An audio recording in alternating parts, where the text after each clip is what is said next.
Bismillahirrahmanirrahim. Assalamualaikum warahmatullahi wabarakatuh. Waalaikumsalam warahmatullahi wabarakatuh.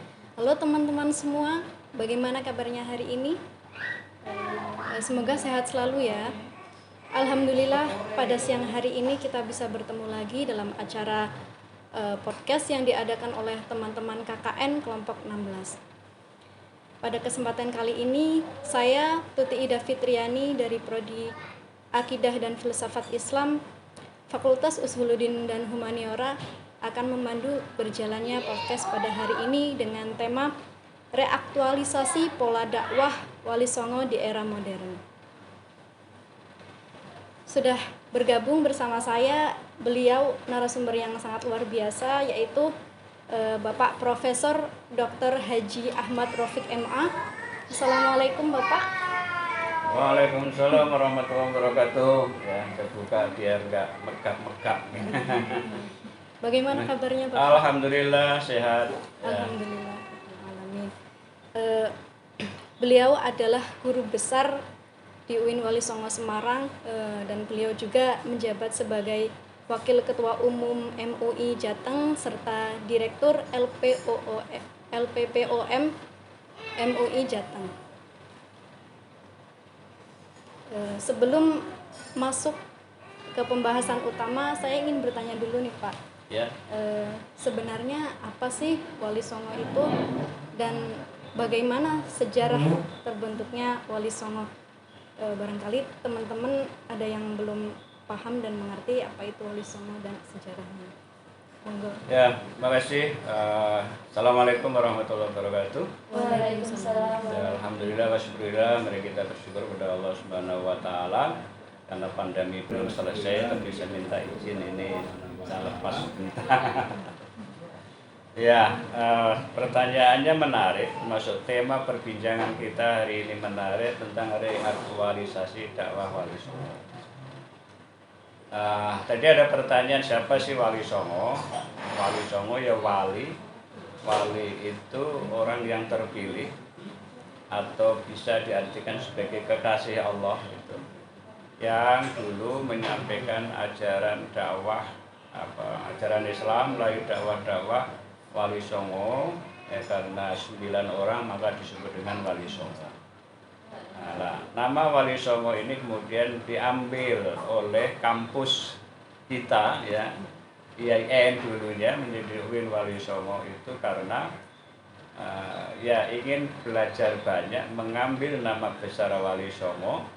Yang kedua karena memang ada model dakwah yang dikembangkan itu yang luar biasa, yang kalau saya boleh sampaikan itu kemudian dirumuskan oleh para ulama dengan prinsip al-muhafadzatu 'alal qatilis sholih wal akhdhu bil jadidil aslah.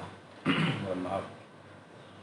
Yaitu memelihara nilai-nilai atau metode lama, metode dakwah yang baik, dan juga mengambil hal-hal yang baru tapi yang dipastikan lebih baik.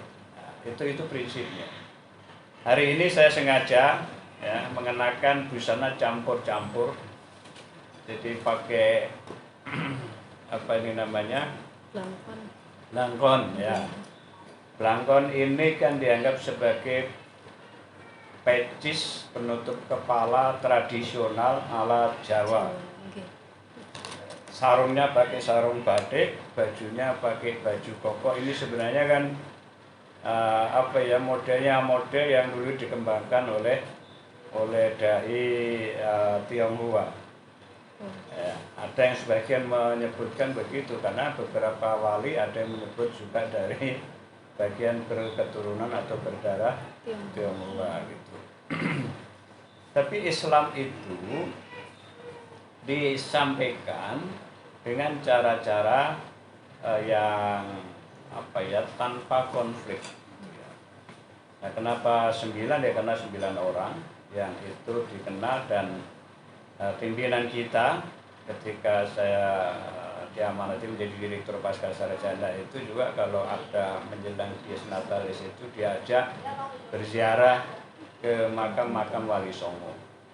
Ya tentu saja ini apa ya, kalau orang bijak, orang paham itu kan yang mati kan jasadnya, ruhnya kan masih gitu ya, sehingga bisa ketemu gitulah.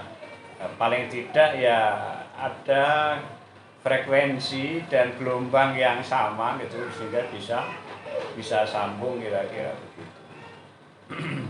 Kemudian model dakwah yang penting itu ya bagaimana seorang dai ya, yang kalau di dalam Al-Quran disebut dengan ud'u ila sabili rabbika bil hikmati wal mau'izatil hasanati wajadilhum billati hiya ahsan. Serulah kepada jalan Tuhanmu dengan wisdom, dengan kebijaksanaan ya, dan nasihat yang baik. Kalau tidak bisa baru wajadilhum billati hiya ahsan. Tetapi sejauh yang saya baca, dan tidak banyak yang saya baca, itu dakwah yang diajarkan oleh Wali Songo itu memang seminimal mungkin menghindari konflik, menghindari pertentangan, menghindari penolakan. Maka cara-cara yang dilakukan itu smooth ya, persuasif gitu. Jadi tidak memukul tapi merangkul gitu ya, tidak menggurui tetapi bagaimana mengajak diskusi begitu. Sehingga kadang-kadang memang awalnya itu seperti para peneliti barat, misalnya ada agama Jawa, ada Religion of Java misalnya, atau dulu Clifford Geertz itu mengkategorisasikan ada Islam abangan, ada Islam priai, dan ada priai dan abangan ya. Nah itu ya, karena apa? Karena faktanya seperti itu. Taruhlah misalnya yang ini kemudian disimbolkan dalam wujud arsitektur, itu kan bagian dari dakwah. Kudus misalnya, kebetulan saya orang Kudus itu ya. Kalau teman-teman menyaksikan bagaimana arsitektur Menara Kudus itu kan sebagai cerminan bangunan model Hindu ya. Bahkan sampai sekarang orang Kudus itu juga boleh dikata hampir tidak ada yang nyembelih sapi. Maka cari soto sapi di Kudus enggak. Yang ada itu soto ayam dan soto kerbau. Padahal secara hukum kan tidak ada larangan. Bahkan di luar Kudus ya saya kira daging yang dijual itu daging sapi juga gitu ya. Tapi di Kudus itu nyaris tidak ada gitu. Inilah salah satu gambaran jadi arsitektur. Jadi kalau Sunan Kudus ketika dulu menyampaikan dakwahnya sampai bangunan Menara Kudus seperti itu, bahkan pintu-pintu ya, menara termasuk semacam gerbang itu kan ada dua yang di dalam masjid itu, yang di depan sama di agak belakang itu modelnya juga sama gitu. Jadi kalau teman-teman lagi ke Bali misalnya, di sana ada pura ya. Pura itu kan bangunannya mirip-mirip itu gitu. Tapi dulu juga ya tidak ada penolakan karena merasa kekayaan atau khazanah budaya yang ada di masyarakat Kudus itu diakomodasi. Karena kalau cari peta dakwah di Kudus, tentu umat Islamnya itu saya kira masih di atas 95% Muslimnya itu. Saya tidak sempat ini ya melihat, tapi kalau Jawa Tengah secara keseluruhan itu masih lebih. Ya. Tapi kalau secara nasional kan angkanya 87,2% gitu. Tapi kalau di Kudus itu masih tinggi, Jawa Tengah juga masih tinggi. Nah, ini yang perlu. Bagaimana lalu kita sekarang ini mengaktualisasikan ya, bagaimana kita bisa menerjemahkan model-model yang ditempuh oleh para wali songo itu, apalagi ketika kita berhadapan dengan generasi milenial ya. Tentu generasi milenial ini kan juga apa ya, seleranya, kemudian apa ya, kebiasaannya itu sudah serba digital. Nah, bagaimana ini bisa teman-teman apa ya, transformasikan menjadi yang digital gitu. Ada satu kampus yang sudah mencoba mendigitalisasikan gamelan. Gamelan itu dulu kan zaman Sultan Agung itu di Kesultanan Jogja itu, yang konon kenapa dinamai gamelan itu berasal dari kata jamilan. Jamilan itu artinya baik. Lalu ada sekaten. Sekaten itu dari kata sahadaten. Ya.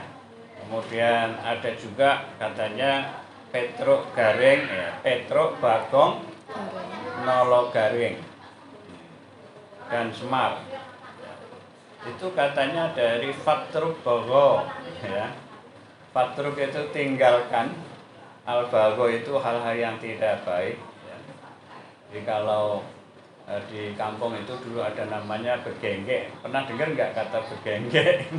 Belum pernah, Pak. Nala khairan maka akan memperoleh kebaikan, menjadi nama Nolo Garing gitu ya.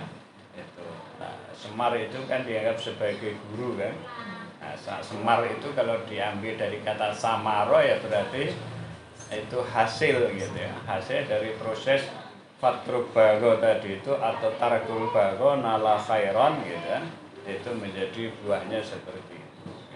Tetapi ini benar tidaknya alam gitu, karena ini tidak terkait dengan hal-hal yang sifatnya akidah. Saya kira ya itu baik-baik saja orang membahasakan, mentransformasikan nilai-nilai yang ada di dalam masyarakat itu untuk kepentingan masyarakat yang lebih baik, dan juga tidak ada larangan.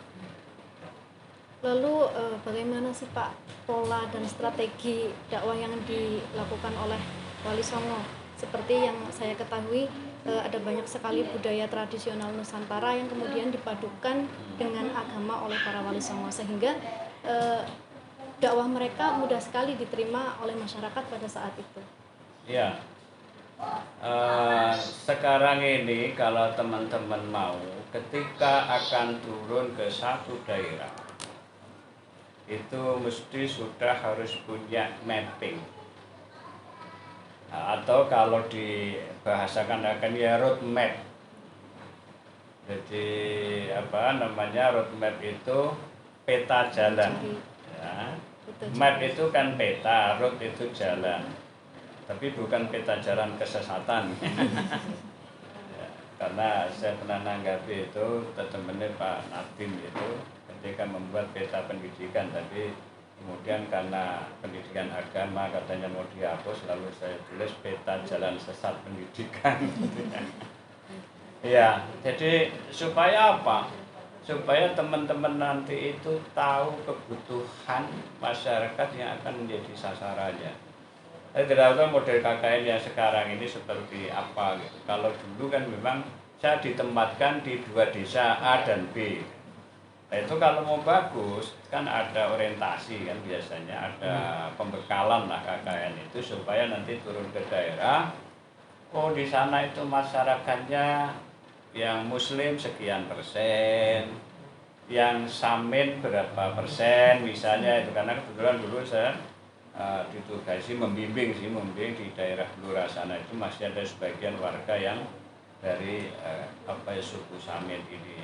Kemudian dari segi mereka hiburannya apa, masih ada wayang atau ada ludruk atau ada kebutuhan budaya mereka, atau yang kemudian kalau di NU itu Giles Bumi ya, lembaga seni budaya muslimin Indonesia, atau apa yang menjadi kebutuhan itu kita sudah punya mapping itu, sehingga kita sudah bisa menyiapkan strategi itu.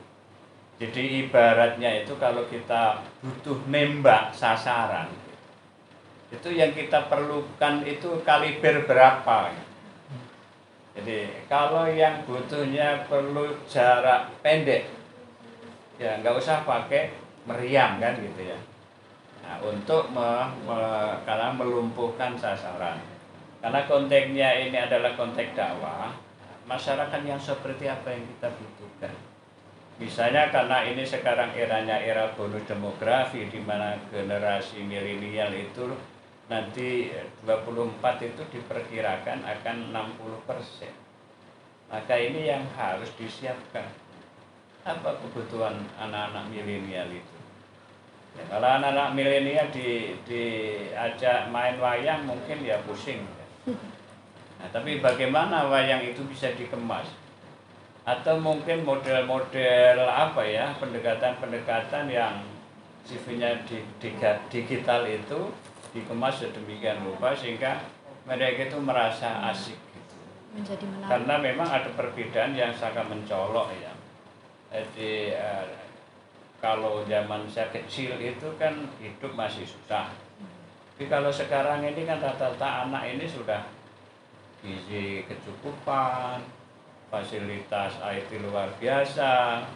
Bahkan sekarang ini anak TK sudah harus biasa online ya kalau sekolah kemarin selama hampir 2 tahun ini. Sehingga mereka itu sehari-harinya itu.